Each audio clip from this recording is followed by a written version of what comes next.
point of view was the same. The thinking, the approach was the same. And now it's not.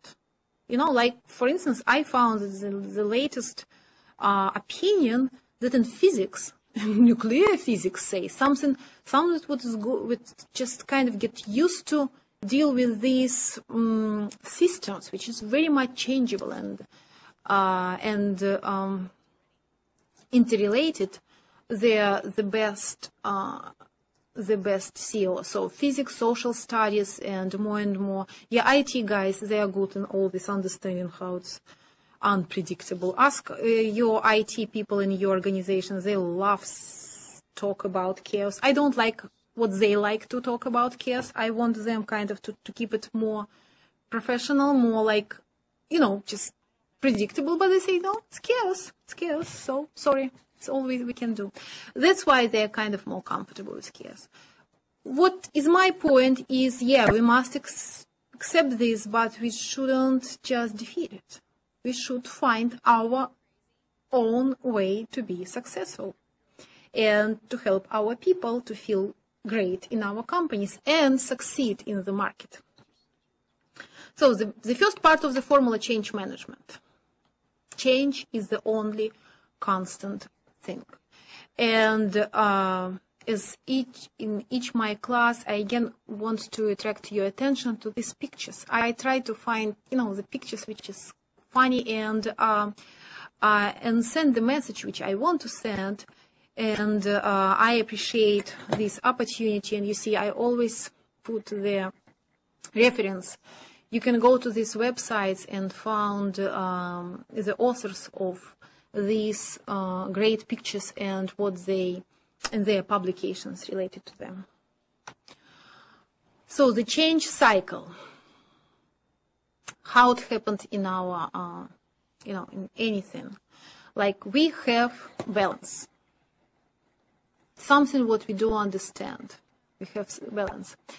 Let's say you kind of know what's going on now in your life. You know you know what to do in your job. You know what's, you know, kind of who are your clients. You know what they want more or less. You know how to deal with this. You know how to do. Just it's kind of you kind of balanced life, and you do have some problems, but it's still like pretty balanced. And it's great. The best part of this model, I believe, this is, you know, green one is the best. What's then? And it's great, but then disruption happened.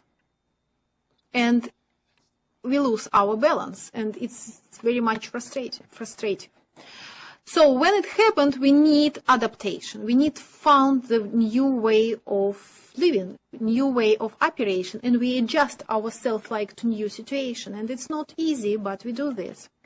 So when we adjust, we build our expectation, what we want kind of to see the next kind of visible period of time, expectation of how situation will be the next, say, you know, just maybe a year. So these three, you know, disruption, adaptation, expectation, it's you are still unstable, but you are trying to find new point of stability in your life. So when you establish this, you again feel good. You feel predictability. You feel that you see what will happen, you know, in future, and you feel that it's everything under control. Good. We can relax, and then we again have balance. Great. Then again. The problem is that usually we don't have one, and I want to provide references. The author is Connor. The book is Leading at the Edge of Chaos, and actually this is one of the books in our reference list for our class. So the problem with change cycle is that at the same time, the same organization or at the same life, for instance, your life, several change cycles exist at the same time.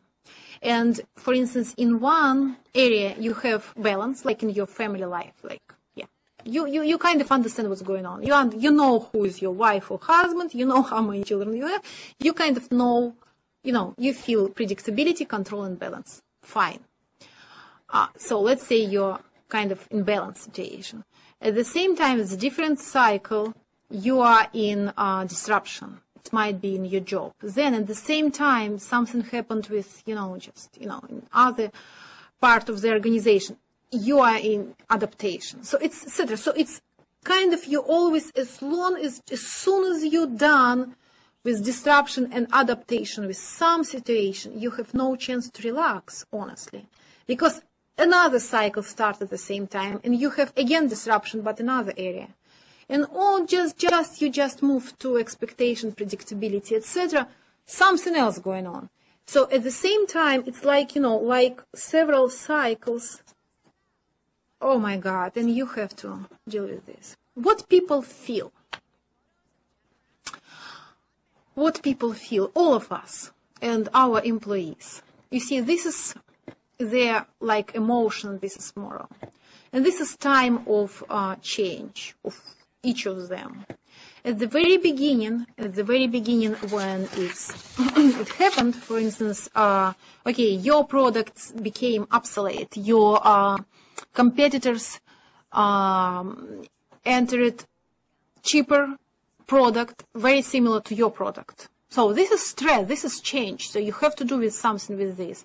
And you have to do, something totally different. Or, for instance, you change the motivation system, compensation system in your organization. Yeah?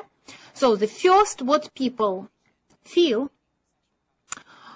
you see, their emotion goes up. They discuss very much this change. They don't like this. They are very much angry or, or frustrated or surprised what's going on. They talk, and this is actually the first serious problem is conflict of attitudes and reality. People still believe that previous situation was better. Previous system of motivation was better. Previous boss was better. Previous, everything, performance appraisal. I don't know what, our product is better. Our product is good. All these competitors, they will be, gone sooner or later. So the conflict is the attitudes are old, but reality is new. So this time is going. So it's, and then people become less and less happy.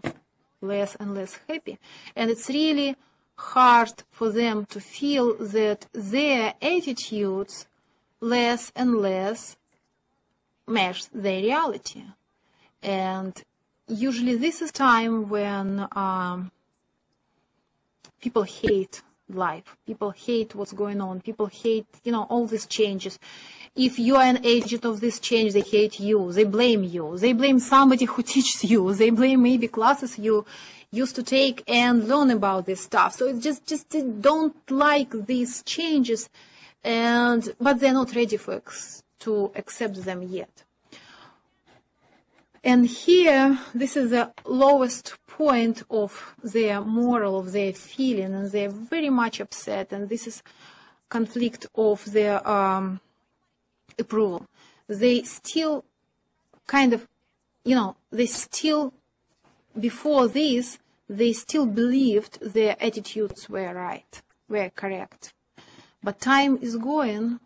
People are changing around, and in this moment, it's the first moment only when people are ready to think, maybe I was wrong. Maybe it's time to change. And for instance, it's hard economic situation around, and I was unlucky to live in the time of Soviet Union collapse and perestroika time, because it was crash for all attitudes of many older people who believed in one. For young people it was easier because they didn't have any kind of strong attitudes. But old people who built all their life believing in some systems, and it just built their life because they believed that they did everything right. And then they were told that, no, you were wrong. Everything is wrong. So it was hard.